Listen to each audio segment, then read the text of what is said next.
여러분, 오늘부터 열매 맺는 인생, 성령의 9가지 열매라는 시리즈로 그 성령께서 맺어가시는 그 9가지 열매들을 하나하나 우리가 보기를 원합니다. 오늘은 그 첫 번째 시간입니다. 여러분, 성경에서 열매라는 주제는 결코 작은 주제가 아닙니다. 굉장한 주제예요. 그런데 왠지 다른 주제들에 비하여 이 열매라는 주제는 성도들에게 좀 소외된 것 같고 주목받지 못하는 것 같은 느낌을 제가 받아요. 왜냐하면 이 열매라는 단어 말고도 너무나도 굵직굵직한 단어들이 사실 우리의 눈에 먼저 보이기 때문이지요. 예를 들면 이런 단어들 아닐까요? 구원, 복음, 십자가, 말씀, 전도, 이 외에도 우리가 관심을 가질 만한 많은 주제들이 성경에 얼마나 많이 있습니까?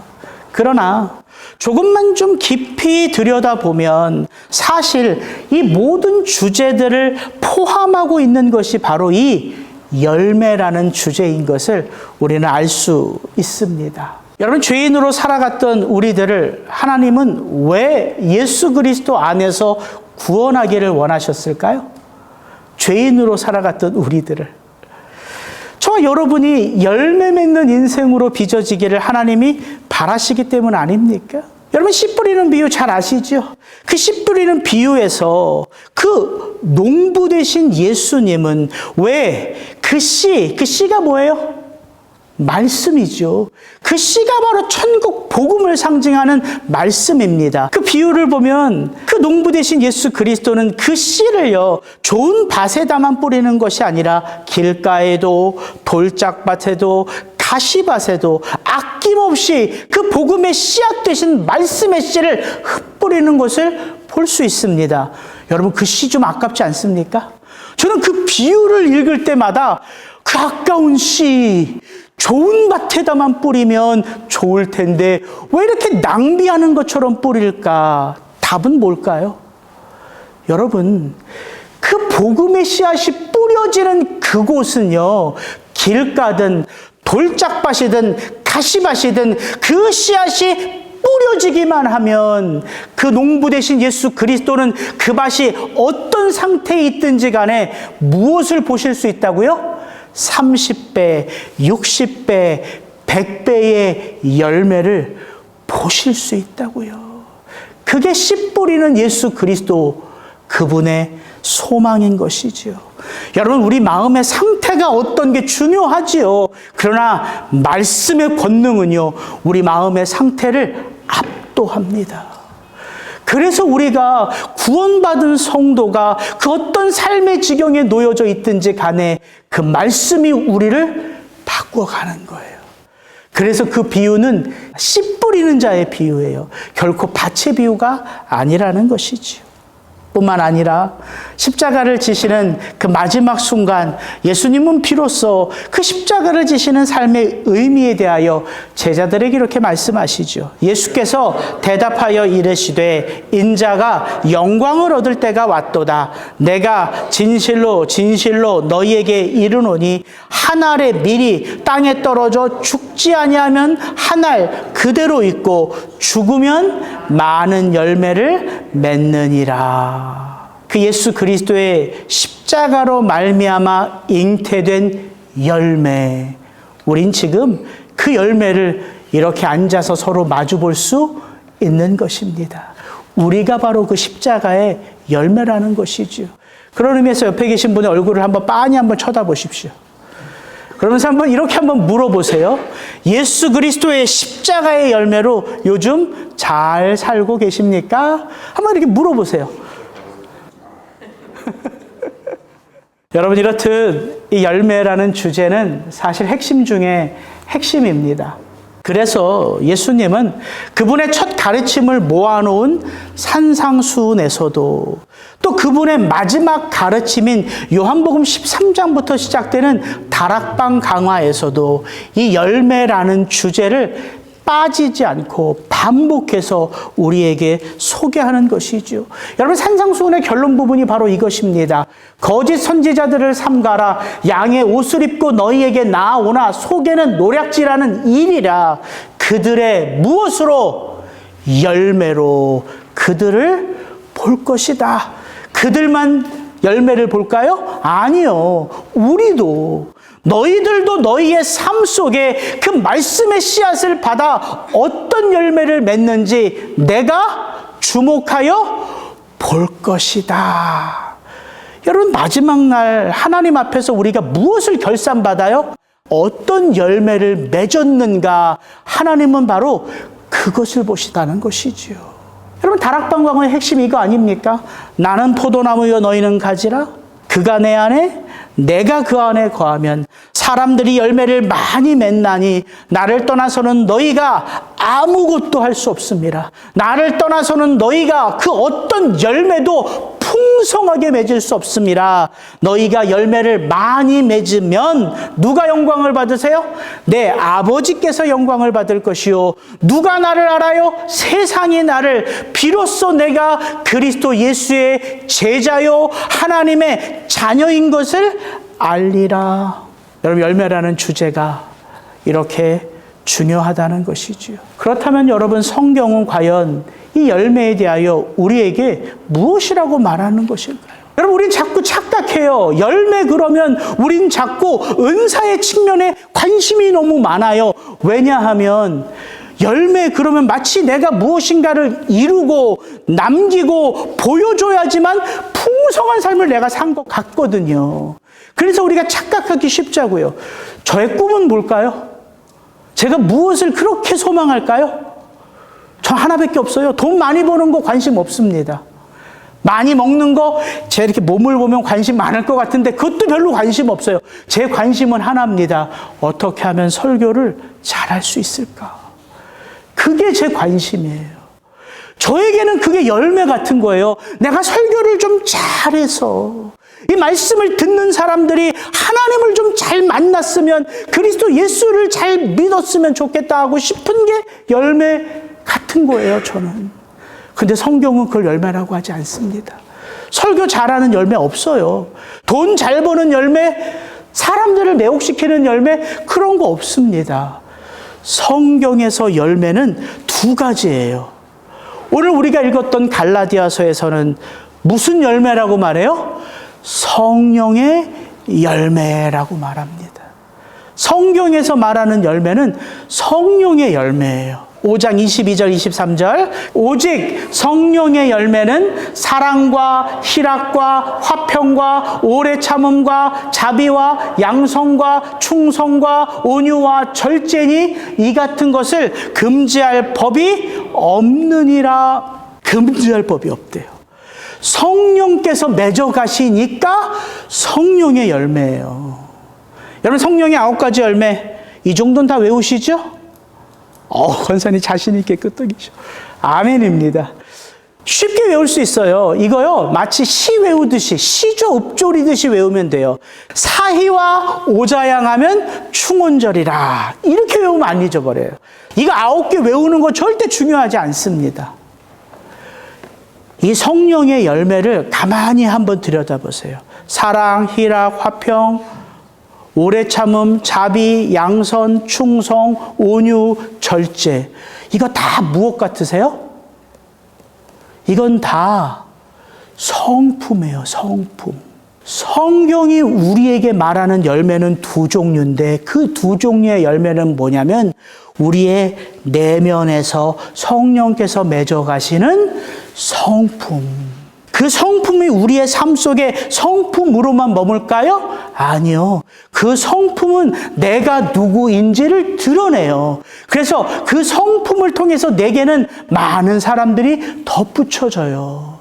그렇게 나를 통하여 하나님의 사람들을 세워갈 수 있는 거예요.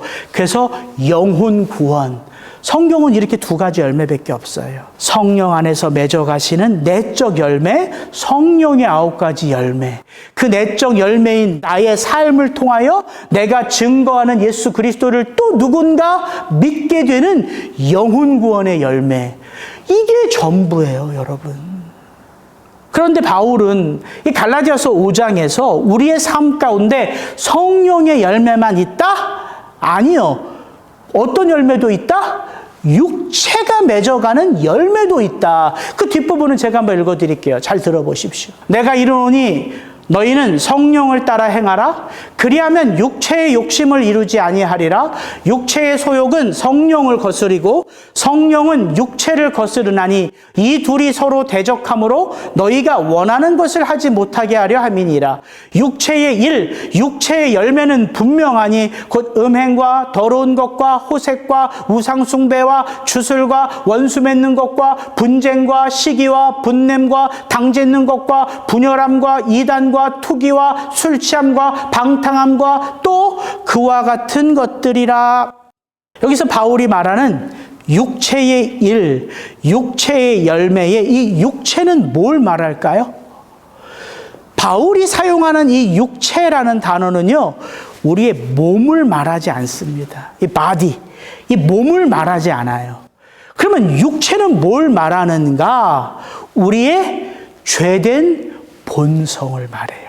하나님을 떠나 내가 중심되어 나를 위하여 살아가는 우리 육신의 삶, 그 죄된 본성이죠. 그 죄된 본성을 바울은 육체, 사르크라고 말해요. 그리고 그 사르크, 그 육체가 삶 가운데 드러내어 맺는 열매를 육체의 열매라고 하는 거예요. 죄의 열매죠. 근데 참 재밌는 건 뭔지 아세요? 여러분, 육체의 열매는 배워서 맺지 않습니다. 타고나요, 타고나. 여러분, 죄를 배워서만 짓지 않잖아요? 우리가 가만히 예수 믿지 않고 살아가면요, 우리의 마지막 끝은 어디예요? 지옥이에요, 지옥. 그게 우리의 본성에 이끌림 받는 삶이에요. 그래서 성경은 열매라고 말하지 않고 성령의 열매라고 해서 우리에게 성령이 맺어가시는 이 열매의 특징이 뭔지를 말한다고요. 오늘은 인트로로 그 성령이 맺어가는 열매의 특징 3가지를 좀 여러분과 나누고 싶어요. 성령의 열매는 갑자기 맺어진다? 시간이 필요하다. 시간이 필요하다. 그래서 바울이 성령의 열매라는 비유를 든 거예요. 열매란 시간이 필요하잖아요. 그래서 저와 여러분의 인생은 어떤 인생이라 성경은 말합니까? 때를 따라 아름답게 빚어지는 인생이라, 이걸 성도의 인생이라 말해요. 때를 따라 빚어지는 인생이에요. 저와 여러분의 인생이. 여러분 생각해 보십시오. 하나님이 성도 한 사람 한 사람을 향하여 꿈꾸시는 하나님의 그 놀라운 꿈은요, 우리의 마음이 하얀 백지장과 같아요. 그래서 하나님이 마음껏 여기다 꿈을 그리시면요, 우리는 그 꿈을 받아서 마음껏 펼쳐져요. 그렇게 펼쳐질까요? 아닙니다. 성경은 우리의 마음을 깨끗한 캔버스와 같다 이렇게 말하지 않습니다. 저와 여러분의 마음은 이래요.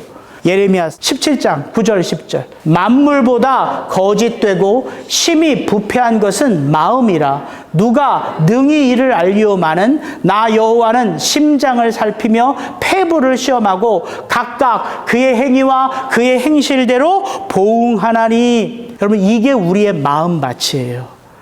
우리의 마음밭은 심히 부패하고 썩어 있습니다. 그래서 오직 누구만이 열매를 맺을 수 있어요? 성령만이. 그래서 성도의 삶은 어떻게 시작돼요? 물과 성령으로 거듭나야지 시작되는 거예요. 여러분, 성령이 필요치 않으면 저와 여러분이 착한 삶 살면 되잖아요. 그런데 착한 삶을 산다고 해서 성령의 열매를 맺을 수 있는 게 아니라는 거예요. 그래서 우리에게는 새 마음이 필요해요. 그게 구약에서 말하는 새 영으로 새 마음을 빚어내신다는 거예요. 그래서 우리는 물과 성령으로 거듭나는 게 첫 번째예요. 성령이 우리를 거듭나 새롭게 출발할 수 있도록 우리 속에 좌정하십니다. 그래서 이제는 성령이 우리 속에서 때와 상황에 맞게 우리의 삶을 이끄실 수 있는 거예요. 사랑, 희락, 화평, 오래 참음, 자비, 양선, 충성, 온유, 절제, 이 성품은 다 관계 속에서 맺어집니다. 혼자 살면서 사랑의 열매를 맺을 수 있어요? 혼자 살아가면서 오래 참을 수 있어요? 뭘 오래 참는데요? 무슨 선한 삶을 사는데요? 뭐를 인내하는데요? 뭐에 충성하는데요? 그래서 이 성령의 열매는 다 관계지향적이에요. 그래서 하나님과 나와의 그 관계 속에서, 나와 이웃과의 그 관계 속에서 우리의 성품 하나하나는 그 시간에 따라서 서서히 빚어져 가는 거예요. 여러분, 성령의 열매가 쉽게 맺어지면 이런 말은 없을 거예요. 사람 바뀐다, 안 바뀐다?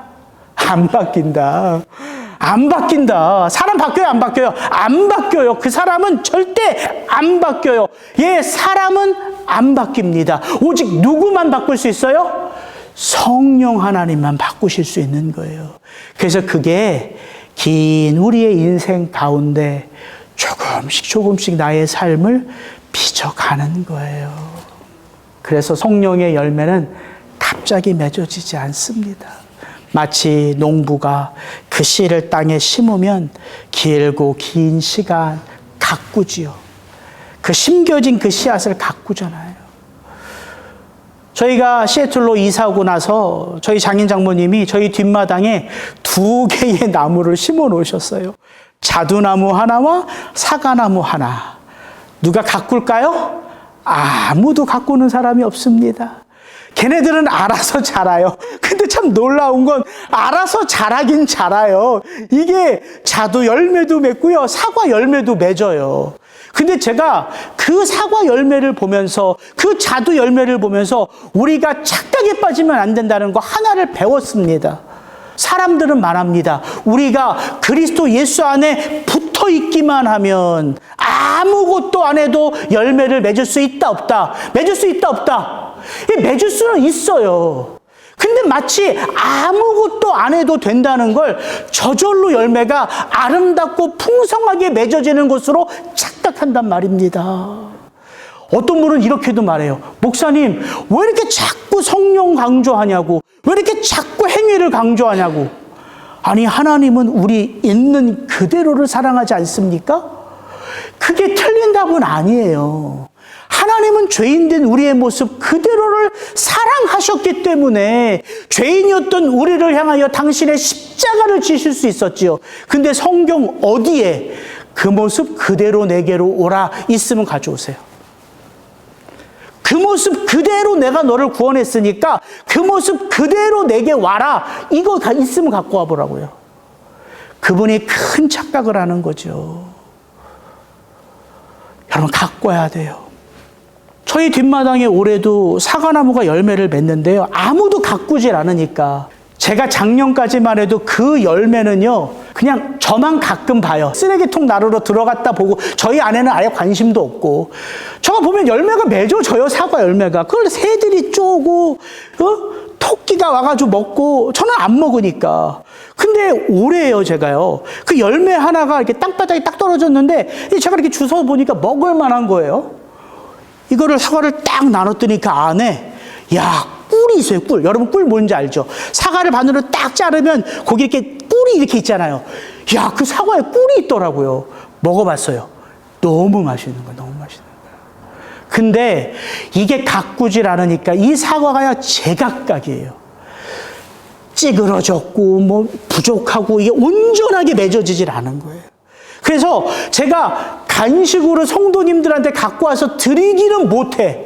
근데 저 혼자 이걸 깎아가지고 잘못된 거 다 잘라버리고 그 반이라도 먹으면 어디예요? 그 정도는 먹을 만한 거야. 제가 그래서 올해 결심했어요. 아, 내년에는 좀 가지도 쳐주고 거름도 좀 주고 때마다 시마다 이 나무를 좀 가꿔서 성도님들에게도 우리 집에 있는 사과나무 열매를 먹여야 되겠다. 무슨 말인지 아시겠어요? 예수님에게 접붙여서 그냥 있으면 저절로 풍성한 열매가 맺어지는 게 아니라는 말입니다. 여러분, 왜 예수님이 부족한 나를, 왜 성령님이 연약한 나를 끊임없이 돌보시며 간섭하시며 우리의 인생 가운데 함께 하시는지를 왜 놓치냐고요. 성령이 아니고서는 우리는 결코 성령의 열매를 맺을 수 없습니다. 성령이 우리 속에서 하시는 일이 뭘까요? 우리로 누구를 온전히 보게 한다? 그리스도 예수를 온전히 보게 한다. 그게 성령의 역사예요. 여러분, 육체의 일은요, 엄청 많잖아요. 육체의 일, 육체의 열매. 여기 나오는 이 육체의 열매는 전부 다 복수형입니다. 육체의 일, the sarx of act, 이게 다 복수로 돼 있어요. 그런데 성령의 열매는 복수가 아니라 단수입니다. 성령의 열매는 프루츠, 복수가 아니에요. 단수예요. 프루트. 그러면 이 성령의 열매 9가지는 뭘 말할까요? 오직 한 분을 드러내는 거예요. 이 한 분의 삶의 모습이 다양하게 9가지의 천연색색 우리의 삶 가운데 드러낸다고요. 그 한 분이 누구일까요? 예수 그리스도, 예수 그리스도. 그래서 성령께서 우리 속에서 맺어 가실 수 있는 거예요. 길고 긴 여러분의 신앙의 여정을 돌아보면서 여러분 다른 거 보시지 마세요. 성령께서 내 속에서 과연 어떤 예수 그리스도의 모습을 드러내고 맺어 가시는가, 거기에 주목하셔야 돼요. 그래서 여러분, 두 번째, 성령의 열매는요 결코 의미 없이 맺어지지 않습니다. 성경은요 목적이 분명해요. 우리에게 왜 우리가 구원받아야 돼요? 왜 우리에게 성숙이 일어나야 돼요? 왜 우리가 열매를 맺어야 돼요? 그 목적이 뭘까요? 목표. 성경이 말하는 우리 구원의 목표, 우리 성숙의 목적은 누구를 우리 가운데 드러낼까요? 그리스도 예수입니다. 잘 보십시오. 에베소서 4장 13절 15절 제가 한번 읽어드릴게요. 우리가 다 하나님의 아들을 믿는 것과 아는 일에 하나가 되어 온전한 사람을 이루어 그리스도의 장성한 분량이 충만한 데까지 이르리니 오직 사랑 안에서 참된 것을 하여 범사에 그에게까지 자랄지라. 그는 머리니 곧 그리스도 예수라. 하나님이 그리스도 예수의 십자가로 우리를 거듭나게 하심은 그냥 거듭난 마음대로 살아라가 아니에요. 있는 모습 그대로 대충대충 살아라가 아니에요. 우리의 삶의 정확한 포인트를 가리킵니다. 그걸 바울은 표대라고 하죠. 그리스도 예수가 표대가 되어 내가 달려갈 그 길을 오직 예수를 향하여 나아간다. 여러분, 우리의 가치관이 그렇게 변하는 거예요. 우리의 성품은요, 그 가치관이 바뀌어서 우리로 누구를 향하게 해요? 어떤 삶 속에서도, 어떤 환경 속에서도 오직 그리스도 예수를 바라보고 그를 향하여 달려가게 한다고요. 그게 매 순간 우리의 삶 속에서 끊임없이 일어나는 거예요. 무엇과 충돌하며? 육체의 일과 충돌하며. 그래서 성령의 열매는 의미 없이 맺어지지 않고요, 분명한 목표를 향하여 우리로 움직이게 한다고요. 잘 보십시오. 로마서 8장 28절 29절. 여러분 너무 잘 아는 말씀일 거예요.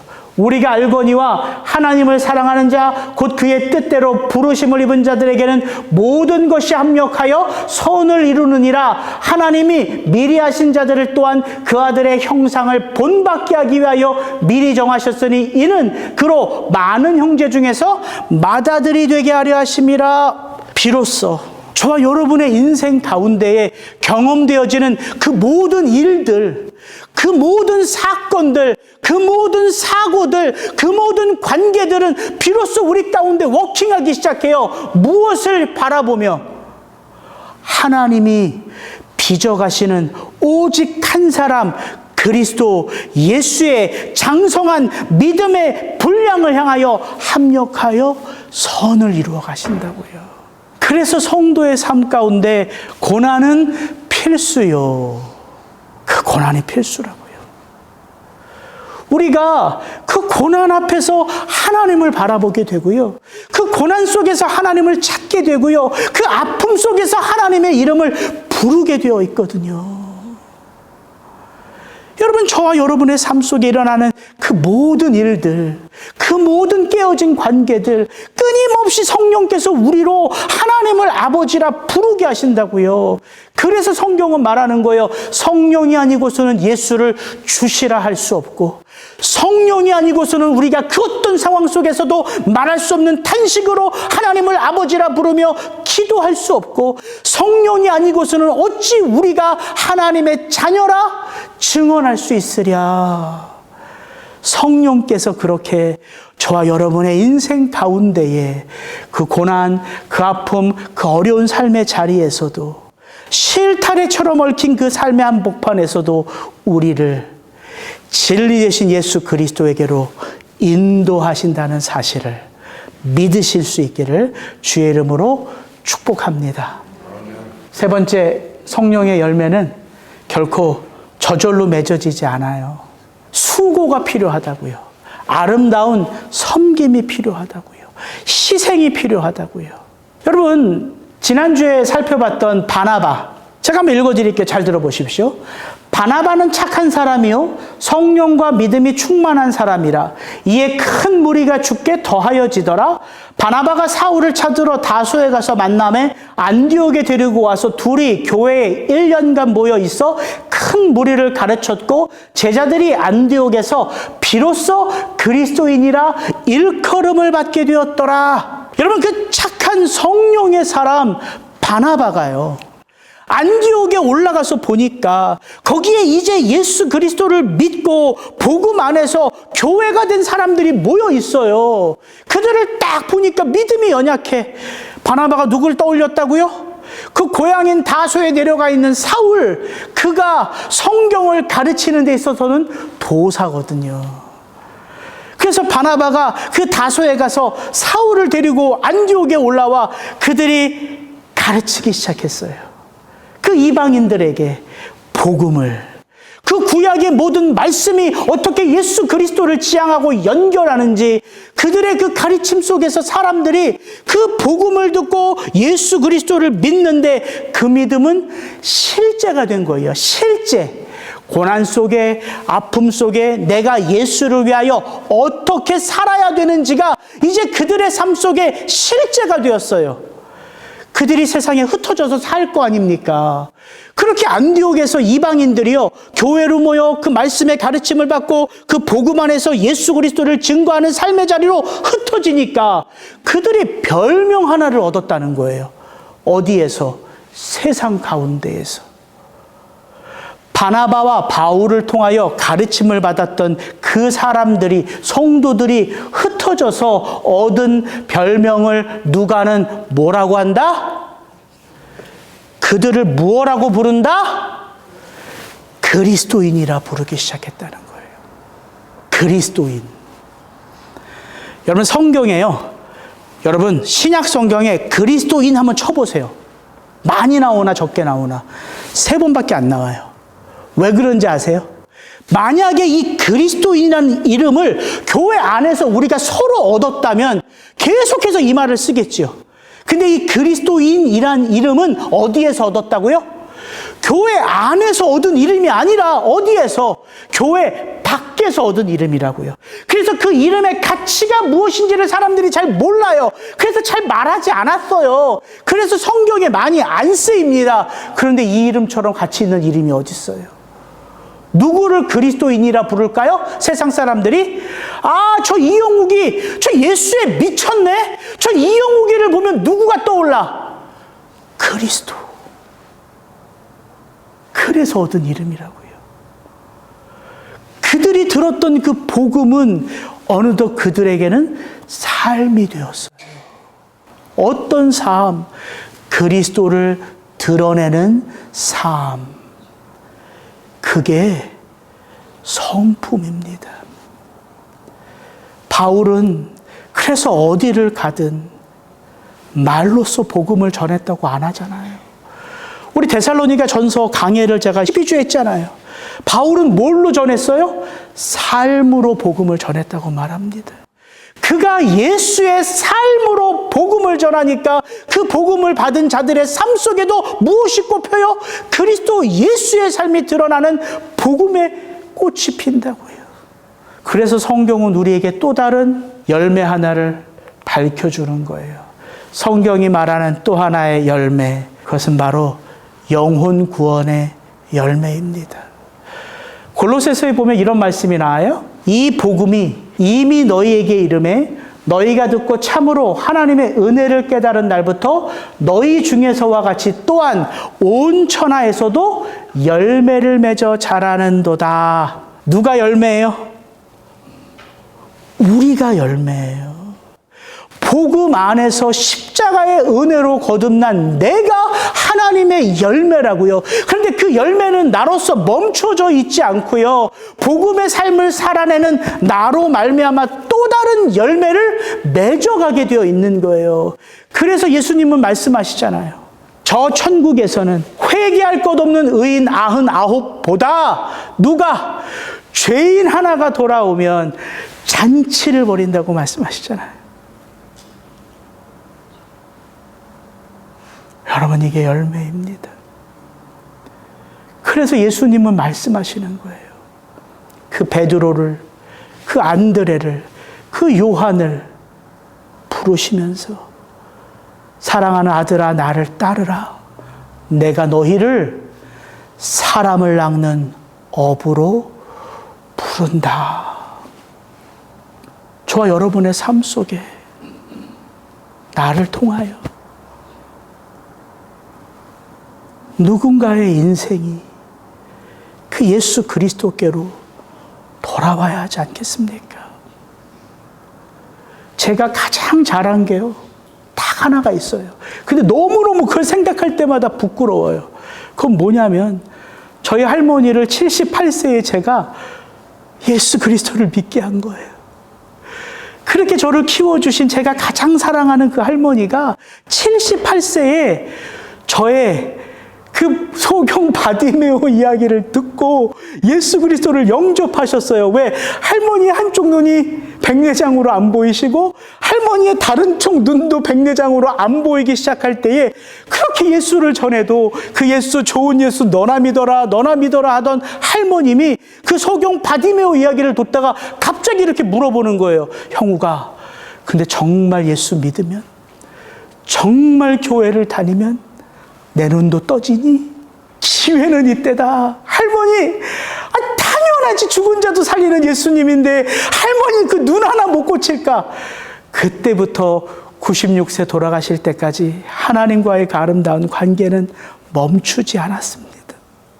그래서 저는 이제 제가 죽으면 그 할머니가 예수 옆에서 달려나오실 것 같은 거야. 형우가, 내가 너 때문에 예수 믿고 이렇게 잘 산다. 근데 참 부끄러워요.